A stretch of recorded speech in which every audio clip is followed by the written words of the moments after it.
She was 17 years old when they found her body in the ravine, and for 33 years, everyone in Cedar Falls believed they knew who killed her. They were wrong. Every single one of them. And I should know, because I'm the one who finally proved it. If you're watching this right now, I need you to understand something.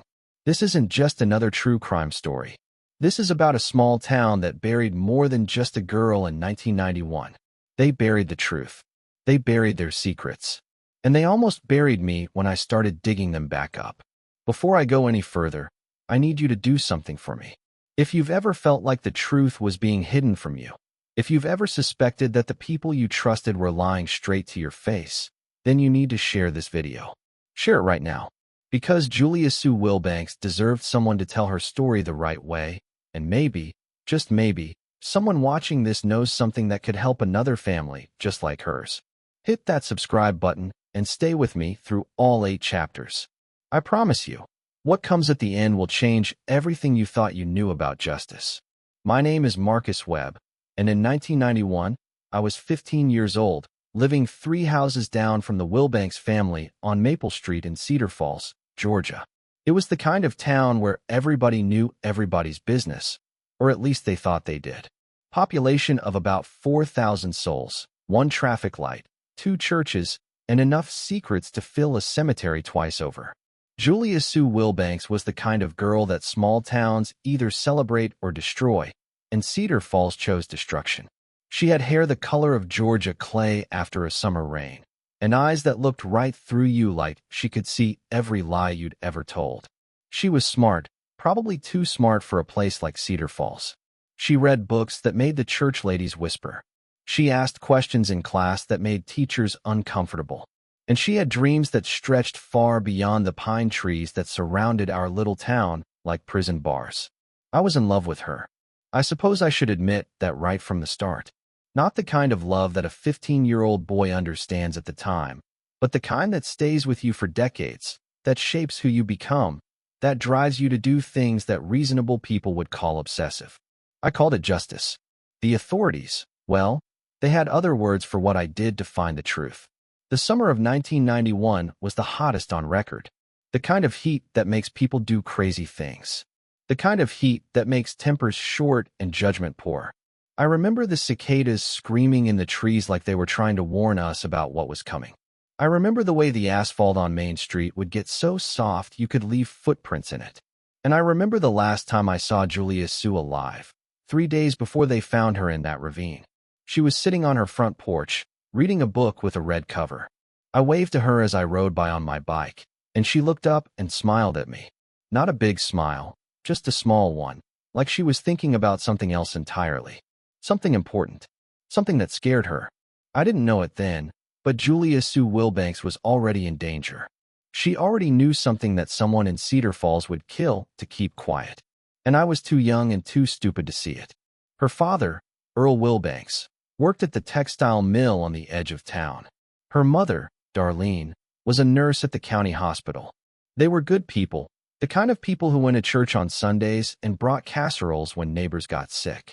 They had another daughter, Emma, who was 12 at the time, and a son, Billy, who was just 9. By all accounts, they were the perfect American family. The kind you'd see in a television commercial for laundry detergent or breakfast cereal. But perfect families don't exist. Not in Cedar Falls. Not anywhere.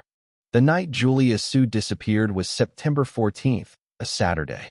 There was a football game at the high school, and most of the town was there, cheering for our team as they lost spectacularly to Riverside. Julia Sue was supposed to be at that game. Her best friend, Tammy Hendricks, said they had plans to meet by the concession stand at halftime. But Julia Sue never showed up. At first, Tammy figured she'd just changed her mind. Julia Sue had been acting strange lately, distracted and jumpy. She'd been spending a lot of time at the library, which wasn't unusual for her, but she'd become secretive about what she was researching. When Tammy asked her about it, Julia Sue just said she was working on something important, something that was going to change everything. The game ended around 10 o'clock, and Tammy called the Wilbanks house to check on her friend. Darlene answered, and that's when the panic started. Julia Sue had left the house around 7, saying she was meeting Tammy at the game, but she'd never arrived. For 3 days, the whole town searched. The police, such as they were in Cedar Falls, organized search parties.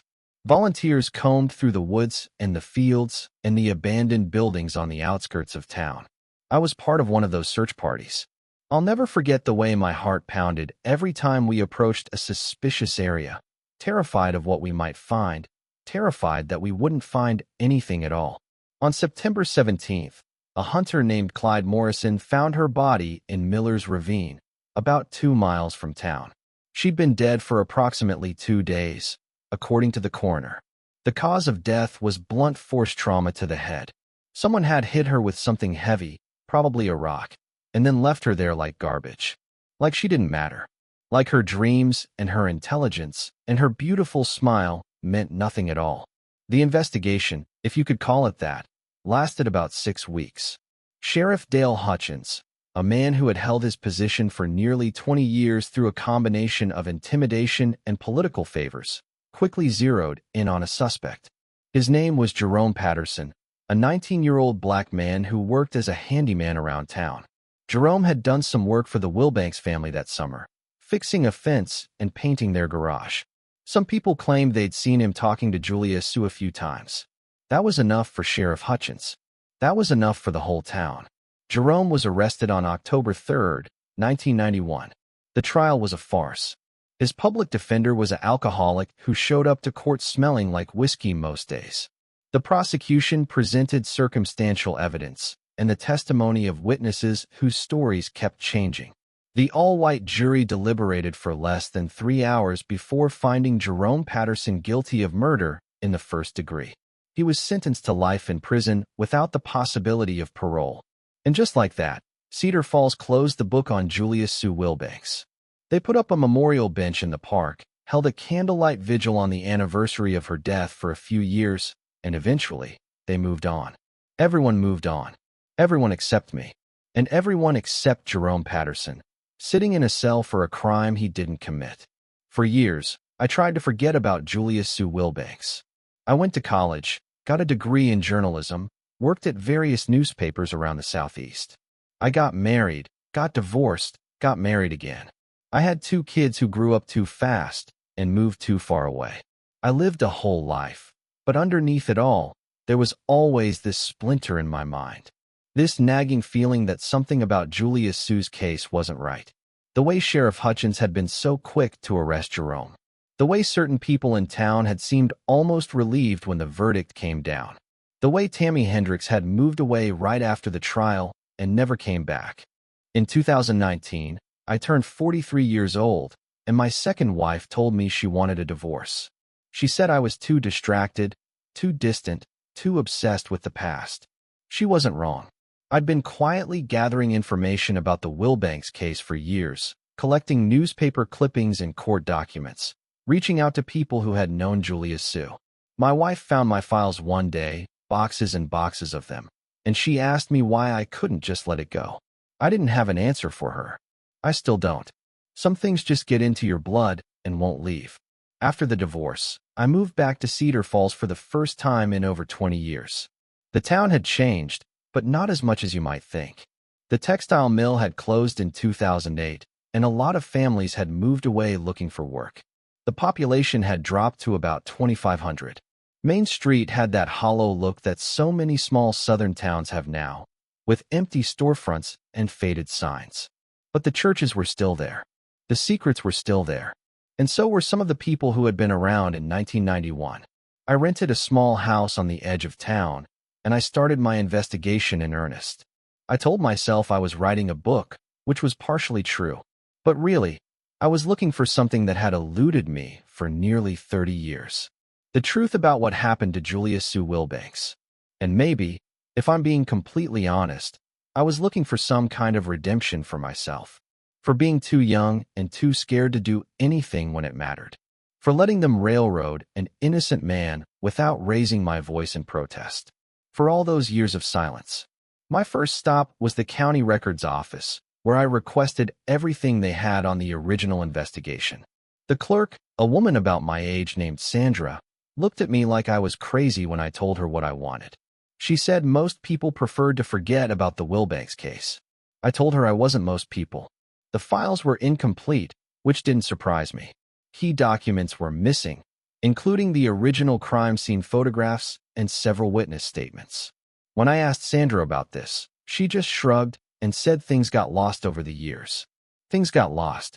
That's what she said. Like Julia Sue's chance at justice was just a misplaced piece of paper. I spent the next few weeks tracking down everyone I could find who had been connected to the case. Most of them didn't want to talk to me. Some of them pretended not to remember anything. A few threatened me in ways that made it clear I was asking the wrong questions. But I also found people who were willing to share what they knew. People who had been carrying their own guilt and suspicions for nearly 3 decades. People who, like me, had never quite believed the official story. One of the first people I interviewed was Mrs. Eleanor Finch, who had been Julia Sue's English teacher at Cedar Falls High School. She was 82 years old now, living in a nursing home in the next county, but her mind was still sharp. She remembered Julia Sue clearly. She said Julia Sue was the brightest student she'd ever taught, the kind of girl who could have done anything with her life. But she also remembered something else. In the weeks before her death, Julia Sue had been working on a project for extra credit, a research project about the history of Cedar Falls. She'd been particularly interested in a series of events from the 1970s, something involving the town's leading families. Mrs. Finch didn't know the specifics, but she remembered Julia Sue being excited about what she'd discovered. She said Julia Sue told her she'd found something that people had tried to keep hidden, something that would shock the whole town. I asked Mrs. Finch if she'd told this to the police back in 1991. She said she'd tried, but Sheriff Hutchins hadn't been interested. He said it wasn't relevant to the investigation. He already had his suspect. He didn't need some dead girl's school project complicating things. Mrs. Finch cried when she told me this. She said she'd always felt guilty for not pushing harder, for not demanding that someone listen to her. I told her it wasn't her fault. I told her the people in power had already made up their minds. But sitting there in that nursing home, watching this old woman weep for a student she'd lost 30 years ago, I felt something harden inside me. Whoever had killed Julia Sue Wilbanks, they weren't going to get away with it anymore. I was going to make sure of that. The next person I tracked down was Tommy Richards, who had been the deputy sheriff under Dale Hutchins in 1991. Hutchins himself had died in 2015, taking whatever he knew to the grave. But Tommy was still alive, living in a trailer outside of town, drinking himself to death one bottle at a time. When I showed up at his door, he tried to slam it in my face. I stuck my foot in the gap and told him I wasn't leaving until he talked to me. He called me a few names I won't repeat, but eventually, he let me in. Tommy was a broken man. You could see it in his eyes, in the way his hands shook, in the empty bottles that covered every surface of his home. He'd been carrying something heavy for a long time, and it had crushed him. It took 3 visits and a lot of patience, but eventually, Tommy started talking. What he told me changed everything I thought I knew about the Wilbanks case. He said Sheriff Hutchins had known from the beginning that Jerome Patterson was innocent. There was evidence that had been deliberately suppressed, pointing to someone else entirely. Someone with money and influence. Someone whose family had helped get Hutchins elected in the first place. I asked Tommy why he'd never come forward, why he'd let an innocent man rot in prison for 3 decades. He looked at me with those bloodshot eyes and said something I'll never forget. He said, "You don't understand what it was like. They would have destroyed me. They would have destroyed my family. Some people in this town, they're not just rich. They're powerful in ways that don't show up on any balance sheet. They own people. They own this whole town. And anyone who crosses them, they disappear. Not like Julia Sue disappeared, but they disappear just the same." The name Tommy Richards gave me was Harrison Calloway. In 1991, Harrison Calloway was 22 years old, the son of Bradford Calloway, who owned half the businesses in Cedar Falls and most of the land surrounding it. The Calloways had been in Georgia since before the Civil War. They'd made their fortune in cotton, then textiles, then real estate. They'd funded the construction of the Methodist Church, the public library, and the hospital wing that bore their name. They were, in every sense that mattered, the royal family of Cedar Falls. Harrison Calloway had been a star quarterback at Cedar Falls High, class of 1987. He'd gone to the University of Georgia on a football scholarship, but had come back after 2 years with a vague injury that ended his athletic career. By 1991, he was working for his father's company and spending most of his nights drinking at the Rusty Nail, the only bar in town. He had a reputation for being charming when he was sober and dangerous when he wasn't. There were rumors about him, whispered stories about girls who had been too afraid to say no, about incidents that had been quietly settled with checks from Bradford Calloway's personal account. But rumors weren't evidence, and the Calloways had an army of lawyers who made sure nothing ever stuck. According to Tommy Richards, on the night Julia Sue disappeared, Harrison Calloway's car had been spotted near Miller's Ravine by a local farmer named Herbert Clayton. Herbert had been driving home from visiting his sister and had noticed the distinctive blue Corvette parked on the old logging road that led to the ravine. He'd mentioned it to Sheriff Hutchins during the initial investigation, but that statement had never made it into the official file, and Herbert Clayton had mysteriously decided to sell his farm and move to Florida a few months later. I drove out to Florida to find Herbert Clayton. He was 89 years old, living with his daughter in a retirement community near Jacksonville. His memory wasn't what it used to be, but when I mentioned the name Calloway, his whole demeanor changed. He got agitated, started looking around like someone might be listening. His daughter asked me to leave, but before I did, Herbert grabbed my arm and said, "That boy killed her." I know he did, but they paid me to keep quiet. They threatened my family. Please, you have to understand. I had grandchildren. I couldn't take the risk. Then he started crying, just like Mrs. Finch had, just like Tommy Richards had. This whole town was drowning in tears and guilt, all because of what one powerful family had done to protect their son. I want to pause here and ask you something. Think about your own life for a moment. Have you ever known the truth about something terrible, but stayed silent because you were afraid? Have you ever let someone else take the blame for something because speaking up would have cost you too much? I'm not asking to judge you. I'm asking because I want you to understand how this happens. How an entire town can become complicit in a murder. How good people can convince themselves that their silence isn't the same as guilt. It's easy to say you would have done the right thing. But when you're staring down a family that owns everything and everyone, when your job and your home and your children's futures are all at stake, the right thing starts to look very different. I'd love to hear your thoughts on this in the comments.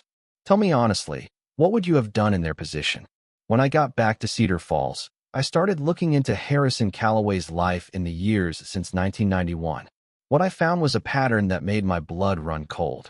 Harrison had married in 1995, a woman named Christine who came from another wealthy family in the next county. They had 2 children. By all outward appearances, he'd become a respectable businessman, taking over more and more of the Calloway empire as his father aged. He served on the board of the hospital, the school district, and the Chamber of Commerce. He was a deacon at the Methodist Church. He gave speeches at community events about the importance of family values and civic responsibility. But there were cracks in the facade. His first wife, Christine, had filed for divorce in 2003. The proceedings were sealed, but I managed to find someone who had worked in the courthouse at the time, a woman who remembered the case well. She said Christine had accused Harrison of abuse, both physical and emotional. She said there had been photographs, medical records, testimony from witnesses. But then, suddenly, Christine had dropped the whole thing. She'd taken a settlement and signed an agreement never to speak about her marriage again. She'd moved across the country and hadn't been back to Georgia since. The courthouse employee said she'd always wondered what the Calloways had done to make Christine go away so quietly, what they'd threatened her with, what they'd offered her. I tried to track down Christine, but she had remarried and changed her name multiple times. The trail went cold in Oregon, where she'd last been seen in 2017. I added her to my list of people to find, but I had more pressing concerns. Namely, finding direct evidence that connected Harrison Calloway to Julia Sue Wilbanks' murder. Eyewitness testimony and circumstantial evidence might be enough to raise doubts about Jerome Patterson's conviction, but to truly get justice, I needed something concrete. That's when I remembered what Mrs. Finch had told me about Julia Sue's research project. If Julia Sue had discovered something about the Calloway family, something they wanted to keep hidden, That might explain why she had to die. I went to the high school and asked if they had any records from 1991, specifically any materials Julia Sue might have submitted for her English class. The current principal was sympathetic but said most records from that era had been destroyed in a fire in 2001. Another dead end. Another convenient disappearance of evidence. But then I thought about the library. Mrs. Finch had said Julia Sue spent a lot of time there doing her research. I went to the Cedar Falls Public Library, a small brick building that had somehow survived the economic decline that had claimed so many other institutions in town. The librarian was a woman in her 60s named Patricia Owens, who had worked there since 1985. She remembered Julia Sue well. She said Julia Sue had been in the library almost every day during that last summer, poring over old newspapers and town records. She'd been especially interested in the archives from the 1970s. I asked Patricia if she knew what Julia Sue had been looking for. She hesitated, glanced around the empty library, and then lowered her voice. She said Julia Sue had been researching a fire that had killed 3 people in 1974, including a woman named Rosalie Jenkins and her 2 young children. The fire had been ruled an accident, a faulty electrical system in an old farmhouse. But Julia Sue had found something that suggested otherwise. Patricia didn't know the details, but she remembered Julia Sue being very upset one day, coming out of the archives with tears in her eyes. She'd said something about how the Calloways had gotten away with murder before, and nobody had ever held them accountable. The Calloways. Again, I felt like I was pulling on a thread that led to something massive and terrible, a web of crimes and cover-ups that spanned decades. But I was just one person, working alone, with limited resources and powerful enemies who didn't want me to succeed. I knew I was putting myself in danger, but I also knew I couldn't stop. Not now. Not when I was finally getting close to the truth. The fire of 1974 became my next obsession. I spent days in the library, going through the same archives that Julia Sue had explored 30 years earlier. The newspaper coverage was sparse, just a few articles about the tragedy and the subsequent investigation. The official story was that Rosalie Jenkins, a 28-year-old single mother, had died along with her daughters, ages 4 and 6, when their farmhouse caught fire late one night. The cause was determined to be a faulty space heater. Case closed. But there were details that didn't add up. The farmhouse had been located on land that Bradford Calloway had been trying to purchase for years. Rosalie had refused to sell, reportedly because her family had owned that land for generations. 6 months after the fire, the Calloways had acquired the property through a probate sale, paying a fraction of what it was worth. I dug deeper and found court records from a civil suit that Rosalie's brother, James Jenkins, had filed against the Calloways in 1975. He'd accused them of arson and wrongful death. The case had been dismissed due to lack of evidence, but the allegations were damning. James claimed that Bradford Calloway had threatened his sister multiple times, that she'd been afraid for her life in the weeks before the fire. He produced letters Rosalie had written to him, expressing her fears. But the judge ruled the letters inadmissible, and without other evidence, the case fell apart. James Jenkins had died in 1989, 2 years before Julia Sue started her research, taking his testimony with him. But Julia Sue had found something that James hadn't. I was sure of it.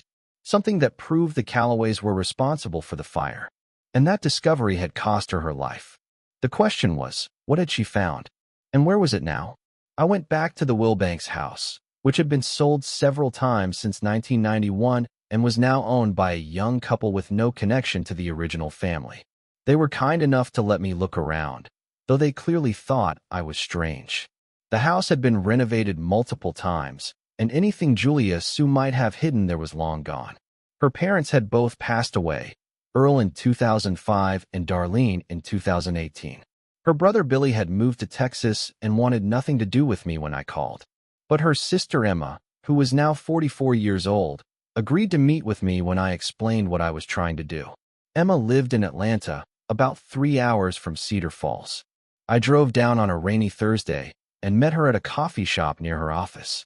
She looked a lot like Julia Sue, the same red hair and piercing eyes, though her face was lined with the weight of years and grief. Emma told me things about her sister that I'd never known. How Julia Sue had been accepted to Yale, one of the few students from Cedar Falls ever to receive such an offer. How she'd been planning to study journalism and law, to become an investigative reporter who exposed corruption and injustice. How she believed that the truth was the most powerful weapon in the world, and that no one was too rich or too powerful to be held accountable. Emma said Julia Sue had been working on something big in those last weeks of her life. She'd been secretive about it, telling Emma only that it was dangerous and that she needed to be careful. She'd said there were people who would do anything to stop her. I asked Emma if Julia Sue had left behind any papers, any notes, anything that might indicate what she'd discovered. Emma's eyes filled with tears. She said there had been a shoebox full of papers and photographs that Julia Sue had hidden in her closet. Their parents had found it after her death and had given it to Sheriff Hutchins as potential evidence. They'd never seen it again. Hutchins claimed it contained nothing relevant to the investigation, just school papers and personal items. But Emma had always wondered what was really in that box. What secrets Julia Sue had died trying to expose. The box, if it still existed, it might contain everything I needed to prove Harrison Calloway's guilt. But where would it be now? Dale Hutchins was dead, and Tommy Richards claimed he'd never seen it. The county evidence room had long since destroyed materials from cases that old. The box had simply vanished, like so much other evidence in this case. I was beginning to feel like I was chasing ghosts. Every lead I followed seemed to evaporate. Every witness was dead or unreachable. Every document had been lost or destroyed. The Calloways had been thorough. They'd spent 30 years making sure the truth stayed buried. And I was starting to wonder if even I, with all my determination and resources, could dig it back up. Then something unexpected happened. I received a letter at my rental house, addressed to me by name, with no return address. Inside was a single sheet of paper with a typed message. It said, "The box is with the priest, Father Michael at St. Anne's. He was waiting for someone to ask." I didn't know who had sent this letter or how they knew what I was looking for, but I knew I had to follow the lead. St. Anne's was the Catholic church on the other side of the county, about 30 miles from Cedar Falls. I'd never heard of anyone in this case being connected to it, but clearly, someone had been keeping secrets. And now, finally, they were ready to share them. Father Michael was 81 years old and had been at St. Anne's for over 50 years. He met me in his office, a small room filled with books and religious icons, and he didn't seem surprised to see me. He said he'd been waiting for this day for a long time. Too long, perhaps. He asked if I wanted tea, and I said yes, and we sat together while he told me a story that would change everything. In September 1991, a few days before Julia Sue's body was found, she had come to St. Anne's. She wasn't Catholic, but she was desperate. She'd found information that endangered her life, and she didn't know who to trust.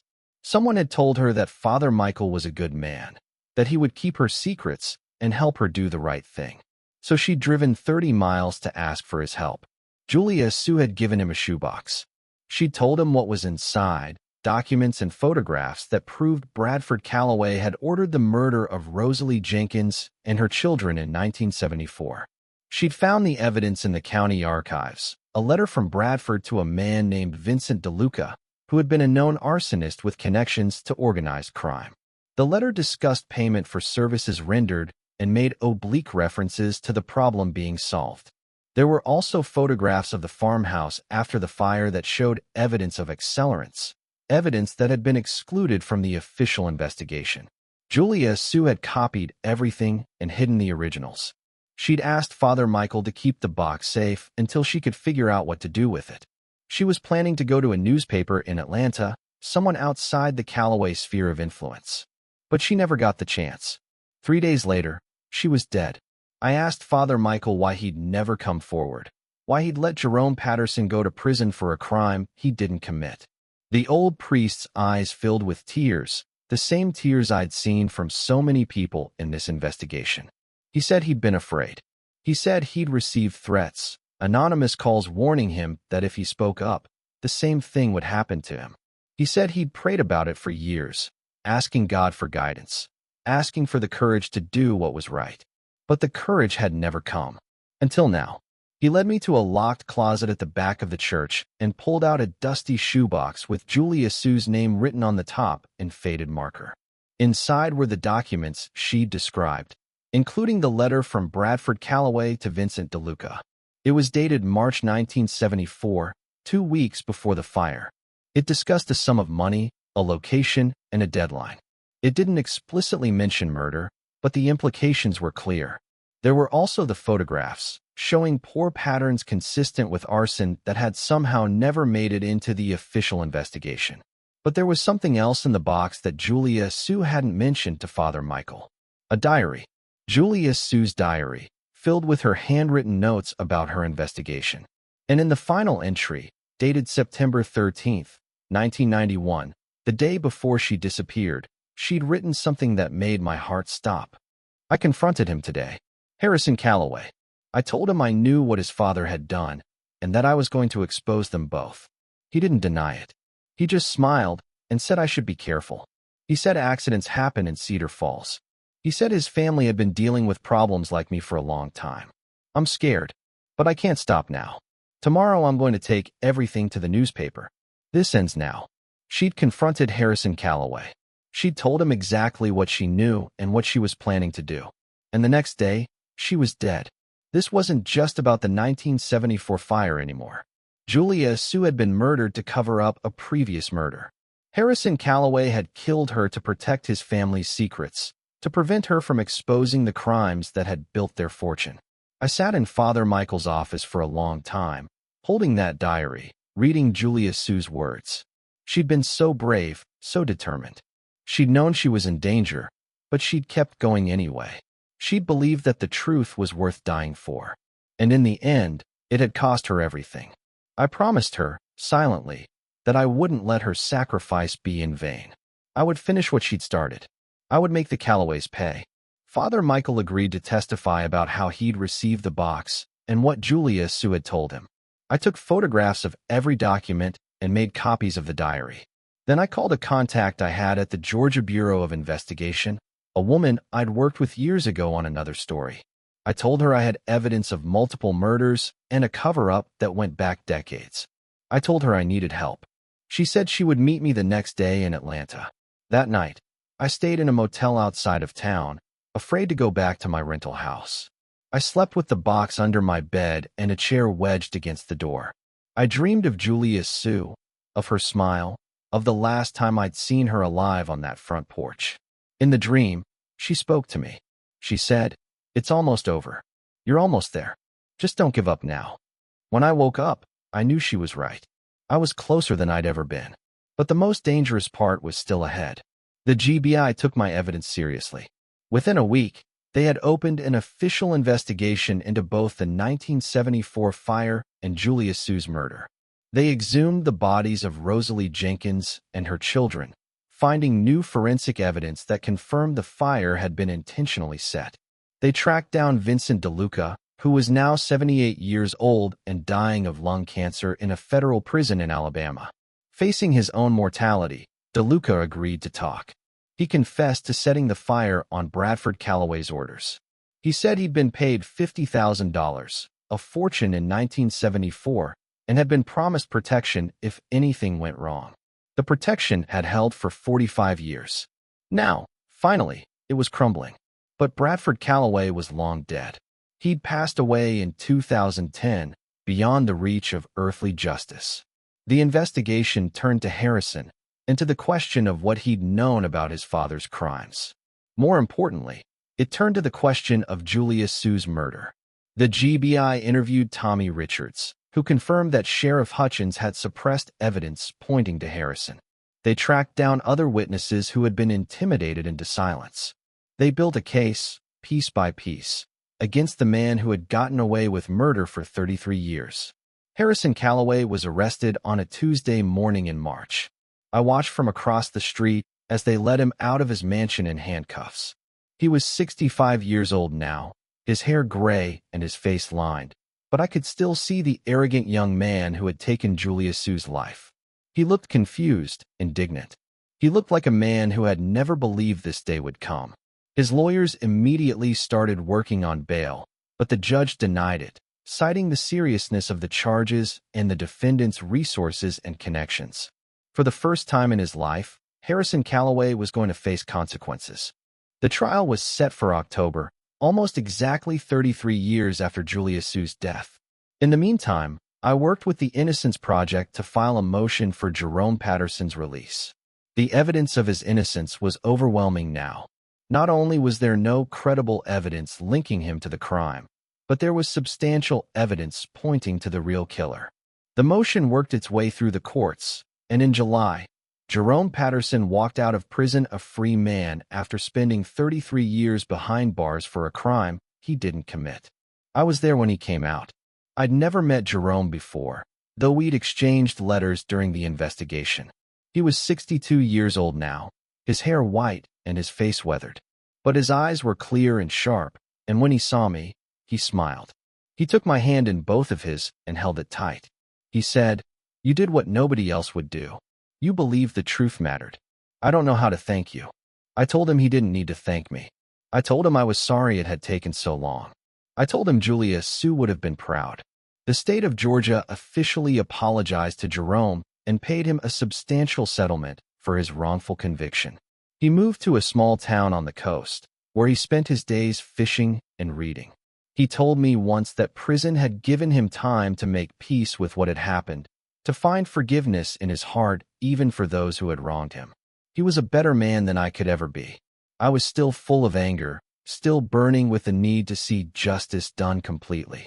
Harrison Calloway's trial began on October 15th, exactly 33 years and 1 month after Julia Sue's body was found.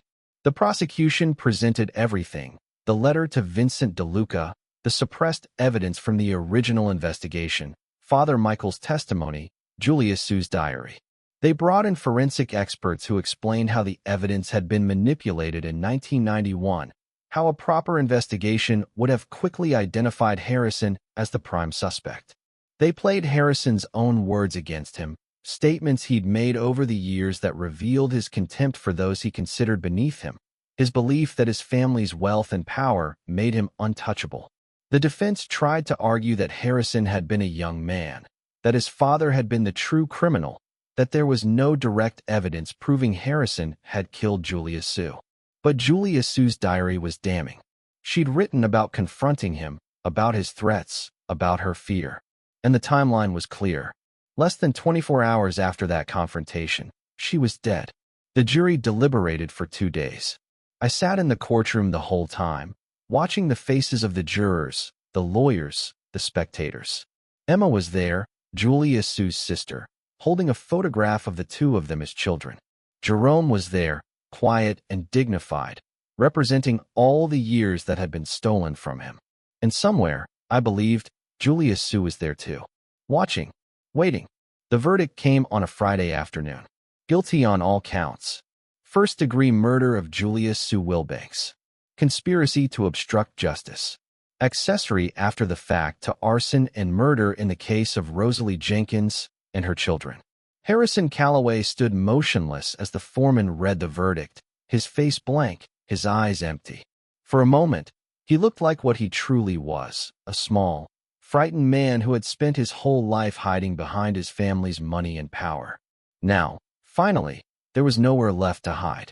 The judge sentenced him to life in prison without the possibility of parole, the same sentence that Jerome Patterson had served for Harrison's crime. The irony wasn't lost on anyone in that courtroom. Harrison was led away in handcuffs, and as he passed me, he stopped and looked directly into my eyes. I expected anger, hatred, maybe even a threat. But all I saw was defeat. All I saw was a man who knew, finally, that his sins had caught up with him. Outside the courthouse, there was a celebration. People who had been silenced for decades finally felt free to speak. Former friends and employees of the Calloways came forward with their own stories of intimidation and abuse. The local newspaper, which had largely ignored my investigation, suddenly discovered a passion for investigative journalism. Politicians who had been in the Calloways' pocket rushed to distance themselves. The whole corrupt edifice that had controlled Cedar Falls for generations was crumbling before our eyes. But I didn't feel like celebrating. I felt tired. tired and sad and somehow empty. I'd spent years of my life pursuing this case, and now that it was over, I didn't know what to do with myself. I walked away from the courthouse and found a quiet bench in the park, not far from the memorial that had been erected for Julia Sue. I sat there for a long time, watching the sun set over the town that had kept its secrets for so long. Emma found me there.